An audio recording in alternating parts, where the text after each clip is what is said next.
I think a new team has arrived in the AFC West, and their name is the Los Angeles Chargers. Yeah.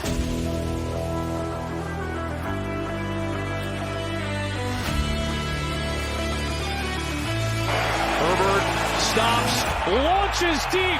Jalen Guyton, he's got it! Herbert fires open, making the grab. Mike Williams down the sideline. On the 17-yard line, look out again.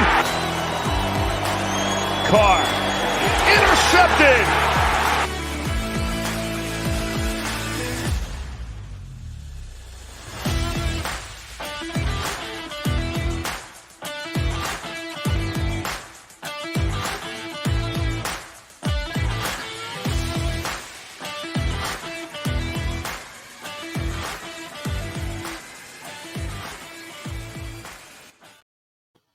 And we're back with another episode of Shock Therapy Podcast.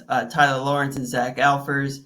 You know what I just realized was in our intro, Pops is in our video. I don't know if anybody knows Pops is, everybody knows Doc Lightning, right? Doc Lightning's father. Everybody calls him Pops. We had a season ticket retirement for Pops, who's getting up there in years. And I just realized that he's in our intro video, which is awesome.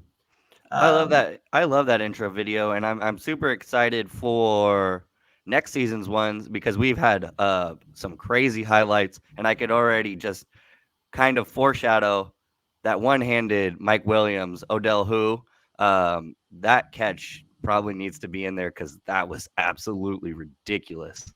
We're getting close. We're getting really, really close. Maybe I'll do it for playoffs.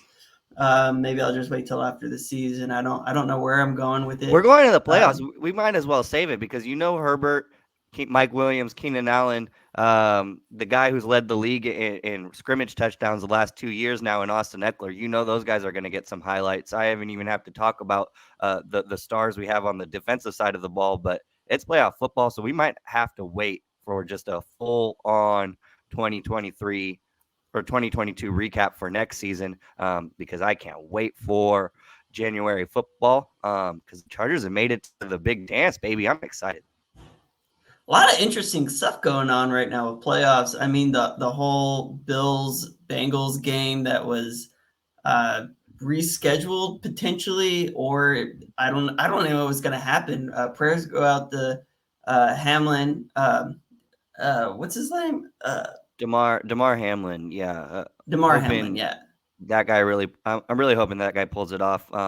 Just learning what a scary thing to see, but beyond that, just looking and learning more about that guy as a player and a person off the field. He's touched so many lives, so we're praying for him, his family, and his teammates, and everyone that's been affected by Damar Hamlin's presence in a positive way. Really hoping that young man can pull it off. What a scary injury, man.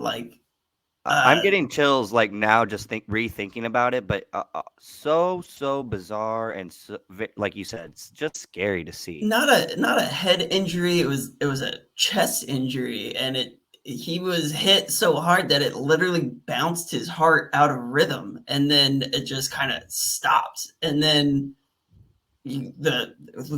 Super lucky that the medical staff got out there as quickly as they did, had to perform CPR. I just got the Athletic notification on my phone. I wasn't even watching the game, and I was at dinner with my family, and I was reading this, and I was like, "Whoa, what just happened?" And then it's just crazy. The whole not Stephen A. Smith. What's his name? The stupid Skip Bayless. Oh man, Skip was just putting out egregious tweets. What is this guy thinking? Just very insensitive. And I think it's tough to talk about, and there's nothing that we can really say at this point that hasn't already been said besides that. It is more than a game, and we could only hope that this young man makes it out of the situation with his life because he has a lot more life to live and he has a lot to give beyond just a football player. He is a tremendous person. You've seen that His toy drive is making millions and millions of dollars. And beyond that, he's a person that we'd be a better world with him in it, and just hoping that he can pull it off.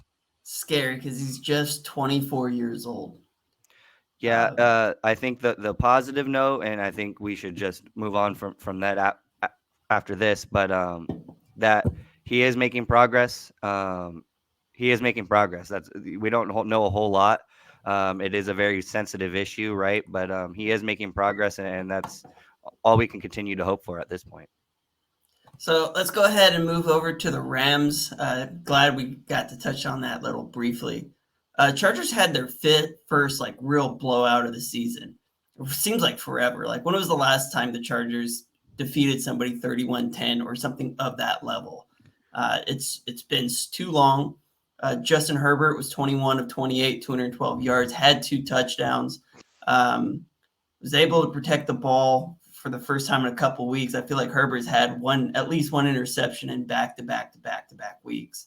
So it was nice to see Justin Herbert go out there, but it was really the Austin Ekeler show. 10 carries, 122 yards, 2 touchdowns. I think he had one through the air as well. No, he didn't have one through the air, but like another big game, 192 yards rushing as a team. It's been so refreshing to see the run game go off in spurts. And that was huge to see Austin Ekeler and Joshua Kelly get some yardage, picking up in an area of the offense that we've really struggled to go and pick that up and get that rolling.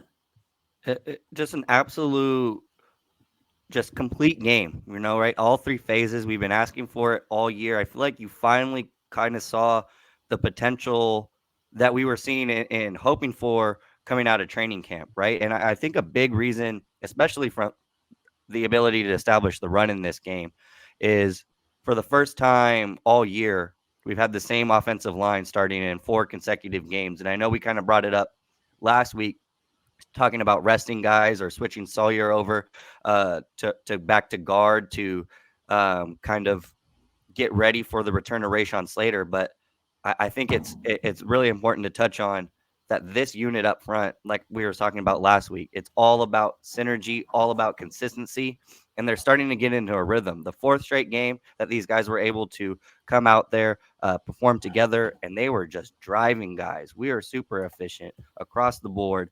60% of our third downs converted, included we converted all of our red zone trips into touchdowns. And that kind of led back into the receiving game too, right? 9 different guys targeted, 8 different guys got a reception in this game. Herbert had the least amount of attempts he's attempted all year, but he didn't need to because we were so well-rounded as a football team. 21 completions to just 7 incompletions from Herbert. But I think you saw Austin Ekeler at his best, right? 14 touches, 160 something all scrimmage yards, and a big part of that is this really efficient game that we're seeing from Josh Kelly, who only had 9 carries for 45 yards, but that's still a 5-yard per carry average. That's going to help alleviate that pressure, and I think that's the sweet spot for Austin Ekeler. That 14 to maybe 18 touches, but that 14 is really a sweet spot because you saw him. Remember, this is one of his longest touchdowns I've seen of his career. That 72-yard absolute just marathon, which we saw him break a similar long run early on in the season, and he got caught from behind. He was able to cap the one off, and I think that is because he's fresh, and a big part of that is Joshua Kelly being able to take some snaps and not have to work Austin so hard. And the other thing, I touched on it a few weeks ago, but Austin Ekeler broke a record, a Chargers record, one that was held by LaDainian Tomlinson, going for over 100 receptions for the season from the running back position. Only 5 running backs in the history of the NFL have caught over 100 passes in a season, and he's one of them, and he passed a Chargers all-time great, LaDainian Tomlinson, while getting there. Huge. And who are the other guys on that game? Who are the other guys on that list? Because I wouldn't say Marshall Faulk, a Hall of Famer. Nope. Wasn't Marshall Faulk. Marshall Faulk's not on that list. You got Christian McCaffrey doing it twice. Austin Ekeler is currently 3rd. Matt Forte. Forte. And The fifth guy is Larry Sinners from Cardinals, who did it. So those are your 5 players. LaDainian Tomlinson is the 6th, right? So those are your players that have gone for over 100, which is just insane. Elite company. Absolutely. Mike Williams had a really good game. We were expecting Jalen Ramsey to kind of line up one-on-one. Jalen Ramsey kind of played off. He played outside the entire time, and they didn't have him follow a number 1 wide receiver. He just stuck to his side, and because of that, I feel like the Chargers were able to get Mike Williams into space, let him body some guys, let him just go up and make one of the most ridiculous catches in the entire season. 7 receptions, 94 yards. Huge game by Mike Williams, who really, he feasts. He plays so well when he's got Keenan Allen taking some of that pressure off of him. That was huge to see. Nice seeing Mike Williams get involved. Gerald Everett had a touchdown. 3 receptions, 3 targets. Keenan Allen, 5 receptions, 60 yards. In all, I felt that the Chargers worked really well at moving the ball downfield. When they got in the red zone, they were scoring, which was also huge. And then Justin Herbert didn't even have to play the final quarter, which is another reason he only had 28 attempts. The Chargers got into a huge lead. Really, by the end of that third quarter is when it started. It was still close. I want to say it was like 17-10. And then they completely shut out the Rams in the second half. So huge positive note as we're hitting our stride going into the final week of the regular season. Yeah, absolutely. And this is the time you want to be playing your best football. And I still don't think we're quite there yet, but we're building towards it. And you finally started to see the explosive plays happen for us. We mentioned the 72-yard run from Austin Ekeler, but you had a 12-yard run from Joshua Kelly. 3 of Mike Williams' 7 receptions went for 18 plus yards. He also had a 26 yard reception. Keenan Allen had a 28-yard reception. Austin Ekeler had another 17-yard reception. And it was really nice to see Donald Parham. He only got the 1 target for a 3-yard touchdown, but he is going to be a big red zone threat for us. He's going to help that red zone efficiency, which has been a struggle for us. But we are playing good football. 4 wins in a row. And I just want to touch on this just for a second here, that this is exactly what the good teams do coming down the stretch through December and leading into January. The Chiefs are also on a 4-game winning streak, but also you have the Bengals. They're a Super Bowl contender. They're on a 7-game winning streak. You have the Buffalo Bills. They're on a 6-game winning streak. They're Super Bowl contenders. You look over on the NFC, the hottest team in the league right now is the 49ers. They're on a 9-game win streak. They are Super Bowl contenders. So this is exactly what everybody who is going to be a legit playoff threat is doing right now. And now what the Chargers need to do is continue to add consistency to this, do this every year, because once you can do this a couple times, it's going to come a lot easier, because playoff football is no joke. It's nothing like the regular season. The Chargers at one point were 5-5, and then they went on a 5-1 streak, which is huge. That's a tear to the point where people were calling for Brandon Staley's job. Yeah. And then Brandon Staley goes on a 5-1 streak at the end of the season, and he's actually kind of a contender for Coach of the Year. He's got to be, right? Like, he managed to pull this team together with all the injuries. They lost some games they probably shouldn't have, but they won some games they shouldn't have. That Dolphins game, everyone was calling that be a blowout. The Titans kind of going on a downward trajectory. They're kind of moving themselves out of the playoff hunt. But the Chargers really struggle at teams that their primary focus is their run, right? Like the Chargers' run defense, even this game, it was atrocious. And that was the recipe. Everybody thought King Henry was going to just will his way to a win against the Chargers, and they won that game as well. They won the games that they absolutely had to this year, and you got to give Staley credit. Regardless of all the issues, some of the play calling decisions, Some of those issues that we had early on the season, he's managed to get those fixed. He was dealt a rough hand with all the injuries that this team had early on in the season, and the team stay bought in. There's no way Sean Payton's on this team next year. Like, there's no way that we're even considering moving around from Brandon Staley, because at the end of the day, the Chargers are in the playoffs and they're legitimate contenders. And I don't know if they would be. You insert any other coach in there, especially with the injuries and the problems that they had early on the season. A lot of coaches will have folded under that. No, yeah, tremendous resolve, and he deserves a lot of credit. This team is playing awesome. All of the construction is a lot of Staley, has a lot to do with Staley. And that was why I was so hesitant, even when we were 5-5 and we had the worst run defense in the league, when people were calling for his job, where I was just like, you gotta wait, man. He's had a horrible hand dealt to him, and he has came out as efficient as you can.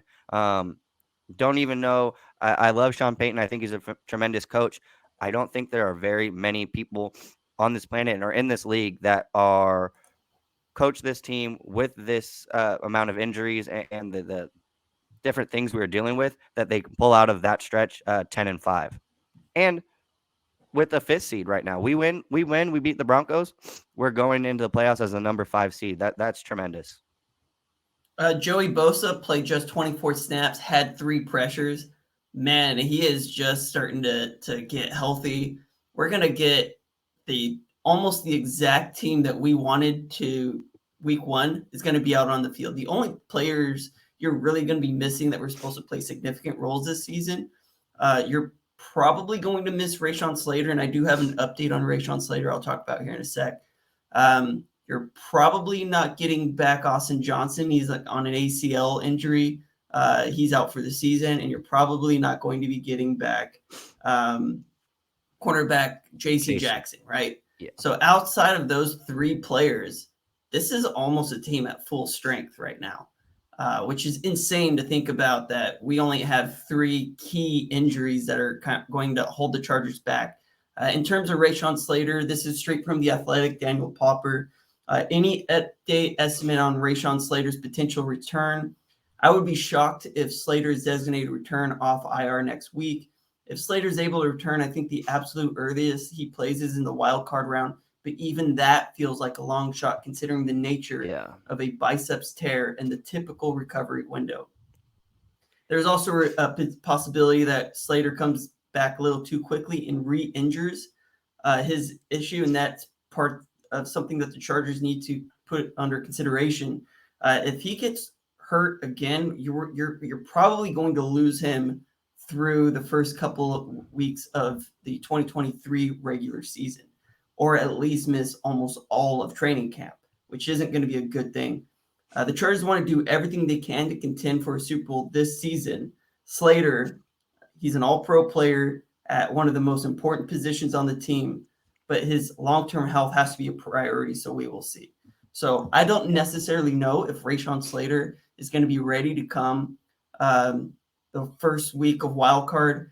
It's more of a long shot, and if you look at the risk reward, the Chargers have a left tackle who's been holding his own pretty well, who's starting to establish some sort of chemistry. Matt Filer, Jamari Sawyer.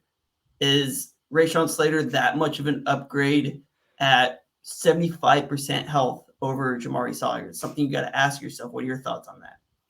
Yeah, I think that's a tough one. I think even when it first happened, that injury, and then a couple of weeks after they were talking about his potential return this season, I didn't really buy into it just because it is a severe injury. And I think the biggest part about that is this guy's career, his future, there's a lot more football for him left to play. And I think we're not even close to seeing his potential. And so you don't want to rush that back, especially with the unit that is playing right now. They're playing very well, the best that they have played all year. So it's one of those things that it's going to be very tough to tinker with, especially because you're getting ready for a playoff run. This isn't this isn't the regular season. It takes a different type of conditioning. So even if he was, this was 5 weeks into the regular season, maybe then you could talk about it. But we're talking about a playoff push, which takes a tremendous type of stamina and conditioning that I just don't see him being able to get to that level, even wild card weekend. I think you're going to have to push maybe divisional weekend at the earliest. I think that's even hopeful because you don't want to mess around with this guy's longevity, because I think he has some really good football to be able to play. I agree, but it's just one of those things. Is it worth risking the injury, re-injuring the injury? I guess like the ultimate goal is a Super Bowl, right? And if you're going all in any season, you're doing it in the Super Bowl. But you also got to think like he's got to be able to get in shape, football shape. I don't necessarily think putting him on a snap count in the wild card game and the divisional round and having him go full in the conference and the Super Bowl, I mean, that could work against you, right? Maybe if it's a blowout, but like how ready is Rashawn Slater actually going to be to come back that quickly? I don't know if he's been conditioning, if he's conditioning at any point in time, he's doing it right now, right? Yeah. Yeah, I think we just don't have a whole lot of information, and I think you can be hopeful as a fan, but I don't think you should be expecting too much from this guy, especially because, like we said, the conditioning is a big factor, and you don't really want to mess with something that's working for you right now. And right now, that offensive line is playing tremendous football. Yeah, they are. They're starting to open up rushing lanes, which has been a major issue. The Chargers seem to have shrugged off, at least this week, all red zone issues, which was huge. You got 2 rushing touchdowns by Austin Ekeler, so opening up big gains is something that they've had struggle with. They've only had one other big rushing game like that, and it was another breakaway by Austin Ekeler. This time he finished it. He couldn't finish it the last time. Just really depends on if this team can continue to open up those rushing lanes, and you don't need to lean on Rashawn Slater coming back. Because right now, I don't think we need him. It'd be nice to have. I don't think it's a requirement for us to win a shit. No. Any closing remarks? All I want to say is there are very, very few teams right now going into this stage of the season, heading into the playoffs, who are as healthy as we are right now. So it's a perfect situation to be in. A team who was counted out at the beginning, in the middle of the season, is playing their best brand of football and still hasn't even reached their highest expectation point. So I'm excited. I couldn't be more thrilled. Can't wait to see Herbert in the playoffs, because I see this guy week in and week out make some amazing plays, and I can't wait for that to happen in a playoff setting. All right. Well, let's go ahead and move on to our final game of the regular season. We're going to Denver. It is January. It's going to be cold. Luckily, the Broncos are not very good in their injury report. They're bad. They're very bad. Their injury report is riddled with people. They had 1, 2, 3, 4, 5, 6, 7, 8, 9, 10 players who did not practice on Wednesday. At this point in the season, they're just trying to finish the game and go home. They want their season to be over. Calvin Anderson, Kendall Hinton, Kareem Jackson, DJ Jones, Damari Davis, Quinn Meaners, Mike Purcell, Eric Saubert, Eric Tomlinson, and Quan Williams all did not practice on Wednesday. I would not be surprised if a lot of them just didn't even play. What are they playing for, right? You also had limited participants from Andrew Beck, Baron Browning, Jerry Jeudy, and Nick Bonito. For the Chargers, everybody's a full or limited participant in practice. Justin Herbert's got a left shoulder injury. Full participant, not worried at all, but it is something to kind of monitor. Probably looking for Justin Herbert to be on a snap count as well. But your injury report for the Chargers is Bryce Callahan, Justin Herbert, Xander Horvath. Derwin James, who was a full participant, should be back from the concussion. Eamon Ongbong-Bamiga, Trey Pipkins, Troy Reader, and Jamari Sawyer. So everybody is healthy, like I was saying. Just a little bumps and bruises. I'm interested to know what this game is going to look like, because there isn't a whole lot to gain from winning this game. You're already the 5th seed. I'd have to take a look at who those final couple teams that play, being the Bengals and the Ravens. Both of those teams have clinched. They probably don't have a whole lot to play for. So I don't necessarily know what the value is of playing starters. It'll be and it'll be very interesting because the only game that really matters as far as seeding for the Chargers right now is that Ravens Bengals game that you mentioned, which happens in that early slate of games, that 10 a.m. Pacific time slot. So we could potentially know whether or not the Chargers have locked up that 5th seed. If the Bengals win that game, the Chargers don't need to play this game. So I think you're going to see, if that happens, a different type of team that you would see, say, if the Ravens do win. So this is a very interesting type of game to prepare for, right? Because you don't know who's going to start at this point. So it'd be very interesting to see if, with that distraction, with that, are the starters going to start or are they not? Do we still have that same type of focus coming out from the opening snap that we have seen during this 4-game winning streak? It'll be very interesting to see. At the end of the day, the Broncos are not good. They are one of the biggest disappointments of this season, but they still played the Chiefs to a very close game last week. And I know it was mostly reserves, but you can't count anybody out in this league. They do have a tremendous defense. It's that offense that is super suspect. But this is going to be an interesting game. What are the Broncos aiming for, and what type of team are they going to see on the other end coming from the Chargers sideline?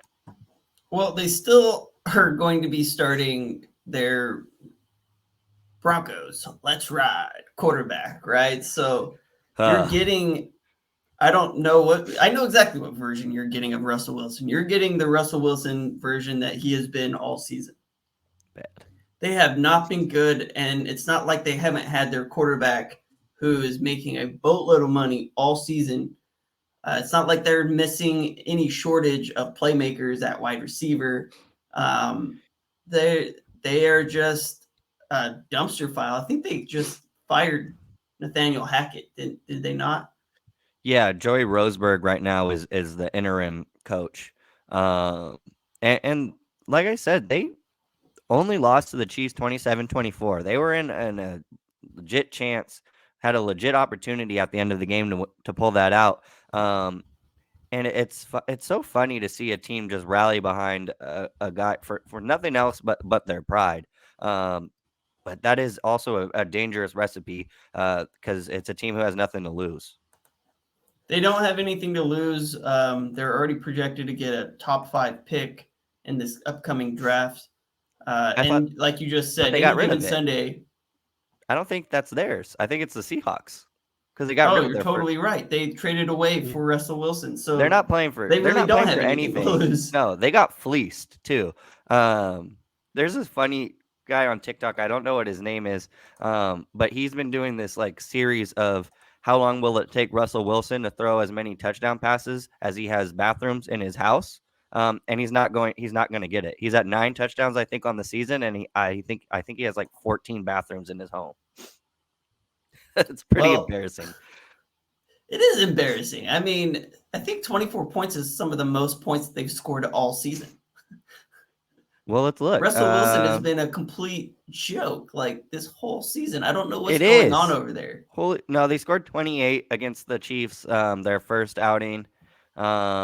And so that's their second, tied for their second. They put up 24 points against the Cardinals in a 24-15 win a couple weeks ago. But yeah, that is their second highest scoring output of the year. Absolute embarrassment from a guy who's been to 2 Super Bowls and won one. Yeah, embarrassing. Well, they had a chance to win. It was close, and for whatever reason, they just couldn't put the game away. They're 4-12 this season, but you go and you take the Chiefs, who are let's say, a top 5 team in the NFL right now, and I think you can easily say that with 13-3 record. You take them down to the wire. I mean, any given Sunday, any team can beat any team. It's just what kind of version of Russell Wilson are you getting? Are you getting the 26 of 38 for 222 yards and 1 touchdown and an interception, but also taking 4 sacks because their line is really struggling? Or are you going to get the Seattle Seahawks version of Russell Wilson? Probably not getting that. Latavius Murray is their leading running back, 12 carries, 56 yards last week.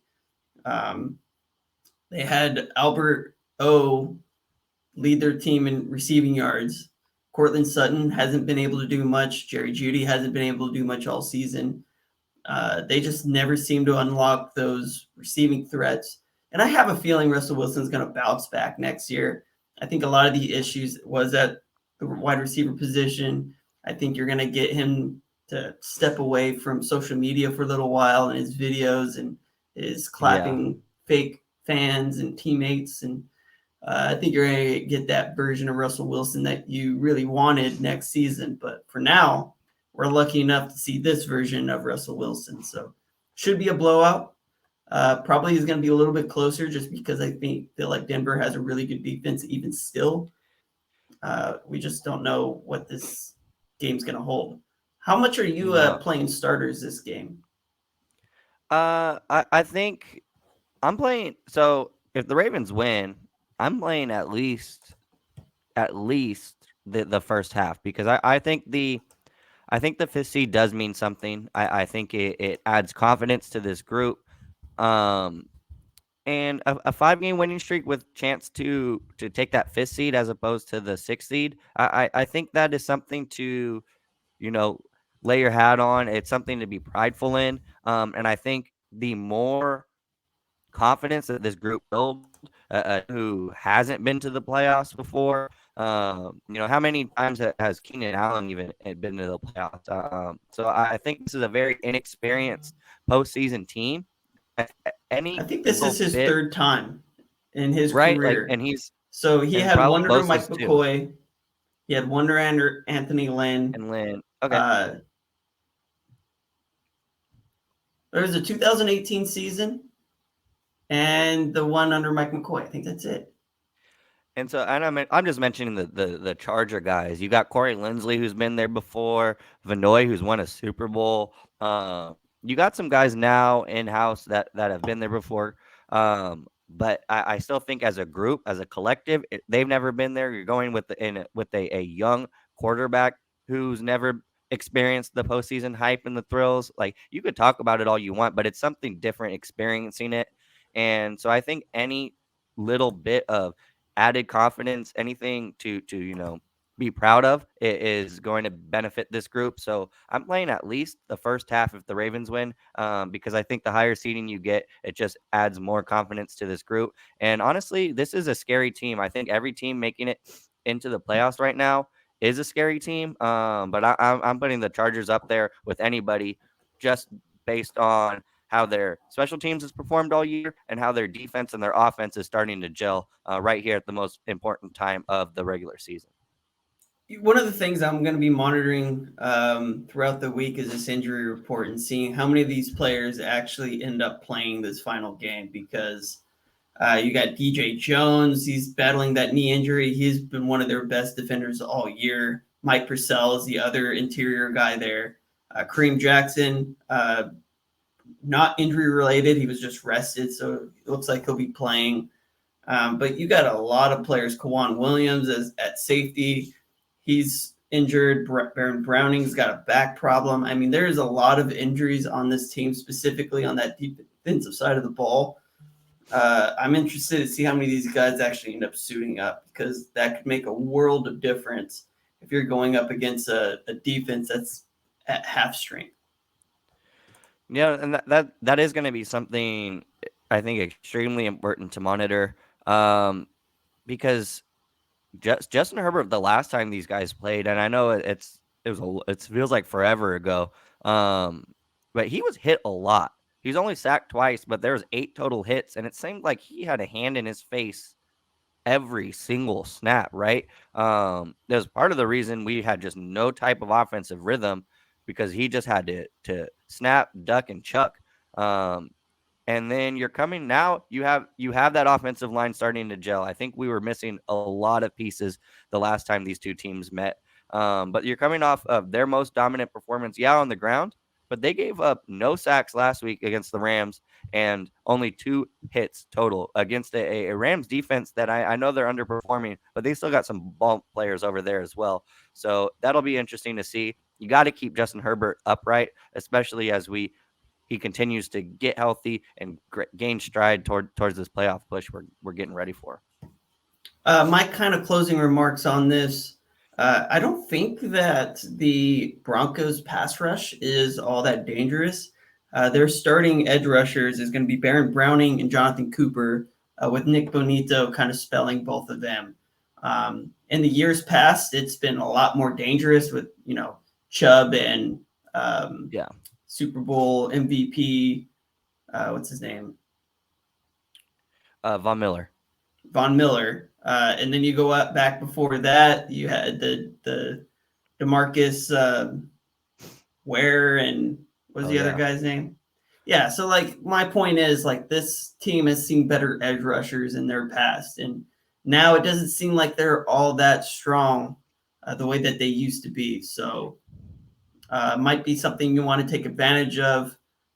Probably leaving your tackles on an island more this game than you had to in previous games.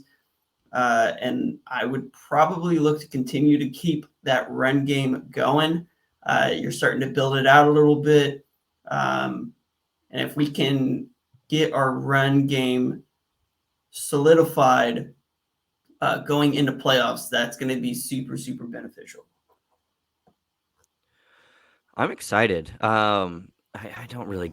This game is necessary. It needs to happen. I'm just waiting. Honestly, I'm going to be probably watching more intently that Ravens-Bengals game than this game. I think very few things positive that can come out of the Chargers-Broncos game. But I think it matters to this guys as they build confidence. Because I think any little gain you can take at this point in the season is a positive. So I'm excited. It's playoff season. It might as well be. So if the Bengals win, then we solidify the 5th seed. We're done. Right? The game doesn't matter. Yeah. Because we have the tiebreaker with the Ravens because we have a better AFC. We have a better in-conference record. Right. And if the opposite holds true, then it would really matter on then we have there's to a win. Week 19 game against the Bills. No, that wouldn't matter because we're not competing for a 4th seed. The best we could finish is 5th seed. No, I mean if the Ravens win, that means they end up winning the division, right? If that happens, if that scenario happens and the Ravens win their own division, then you're going to have to see what happens week 19, which is going to be a new.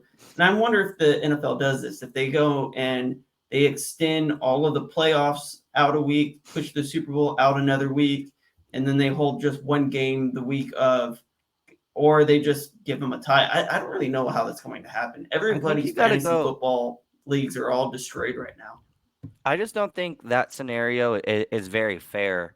I don't think it's fair because then the Bengals and the Ravens have one less week to prepare for playoffs. They're that much closer to playing another game, potentially risking injury, while everybody else who's going into the playoff field is resting and sitting at home. Might as well just go to the Pro Bowl and hang out in Hawaii for that week anyway. So I just don't think it's fair to those two teams to push them out a week, and that's it. Now, if everybody does it, force them into a tie? I think it's a no contest. I think it has to be a no contest. It's something we've never seen before.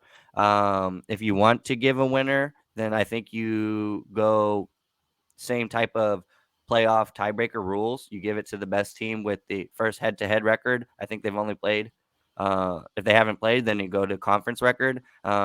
Otherwise, I think that you can hand out wins based that's on why I say any scenario. So I think you do and that's one why I of say two it's no things. contest. I think it's no Yeah, you contest. do It's the not a no tie. contest. They're one team that played one less game than every other team in the NFL, or you give them a tie, right? Yeah, I think a tie is not. I think the tie doesn't even work. Because that's like what if you're not comfortable assigning a win and a loss, why are you comfortable with a tie? I know it's in the middle, but I think it's a no contest. It's just a push. Neither team wins, neither team loses. Um, And they just 'Cause hold on to the percentages. yeah, because I just don't think it's fair to force them and only Well, them. that's the thing is if you do a tie, the percentages stay the same, and then you just Yeah, count, 9-7 yeah, or 9-6 and 1, right? yeah. That's I what the guess, no contest is. A no contest is a tie. but a tie is a result, right? I guess that's what I'm. That's my statistic brain isn't being able to wrap around that. Like, because a no I mean, they contest in played my a mind game. They just is didn't just finish the game. They right. played the game. The game started. It went through almost the entire first quarter. So So then you they have to either give them a tie or you no could contest give them the doesn't count. 7-3 it was at the end of the first quarter and hand out the win that way. I don't know how they're going to do it. It's going to become a new rule in the CBA, though. They're gonna have to put it in because they're gonna have to put something because yeah, this is unforeseen. Nobody was expecting it, but you can't.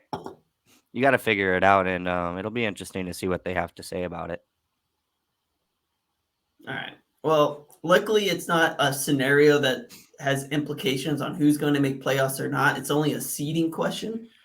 Yeah, If this would have been a scenario where the Bengals had to win this game to make the playoffs, and if they right. tie, they're out, then it would be much, much more difficult.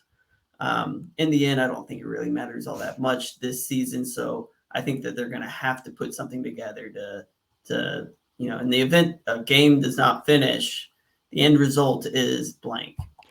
I think the most. I think the most interesting thing to potentially take out about this is I think right now the way the field is set, I do think the best teams in the AFC are making it to the playoffs. I cannot say the same for the NFC picture. I do not think the winner of the NFC South should be playing in the playoffs. I don't think they're a playoff team. They haven't been performing all year, and they're about to get in with the losing record. So I think the most important potentially thing that could change from this is restructuring the playoffs to make sure that the best 7 teams, regardless of division, regardless of the best 7 teams based on record, make it in. And so maybe we see another just a shuffling, and just winning your division doesn't automatically get you into the playoffs because I don't believe all divisions are made equal. I'm really interested to see how this plays out because I think that the Titans are just about out of it. They need a little bit of help. Oh, That was a actually, the dive. Titans have to beat the Jaguars. They have identical records. Winner of that team goes to playoffs. So it's either going to be the Jaguars or the Titans. And then the other weird one is going to be Patriots and Dolphins. So both of them play good teams. The Patriots play the Bills. I have a hard time seeing the Patriots beat the Bills. Yeah. And then you've got the Dolphins playing the Jets. Are the Dolphins going to wake up? Is Tua going to be playing? Has he overcome his third concussion of the season? Yeah, that's such a weird. Yeah, who's gonna get in? Who's gonna get that last spot? Because right now And it's then the final Patriots. spot there is the Steelers have a chance of Steelers have making a playoffs. chance. And they've gone on like a 7-1 game streak. Like They're on fire right now too. Yeah. Who do I the think they were Steelers like have this 1-5 at one point during the season. Oh yeah, they're messed up. Does it? Oh, they play Cleveland. Very winnable. Yeah, but I think they need help. I think they need like some kind of weird tie or whatnot to get in playoffs. I think for them to win, I can see it right there. For them to get in, they need Dolphins and Patriots to lose, and they need to win. That's not unreasonable. No, that's actually really possible. They probably. There's some very weird playoff scenarios that have happened. That is very a 3-game parlay. Remember last year the Steelers almost got bounced because the Chargers and yeah. Raiders almost tied. Yeah, there's been weirder things. A 3-game parlay, two need to lose, and you need to win. I think it's very. I mean, there could be much worse, much more unlikely scenarios. I think that one's pretty likely in the grand scheme of things. All right. Well, I guess we'll find out. First slate of games is this Saturday, and then on Sunday. We have Saturday games this week?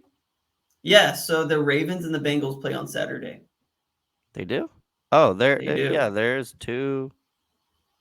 No, they play on Sunday. There's 2. The Chiefs and Raiders play on Saturday, and Jacksonville and Tennessee. Oh, gotcha. So we'll get that first slate of games. But I think I'm about podcasted out. So I'll talk to all you guys later. Thank you guys so much for listening. And we'll talk to you guys out later.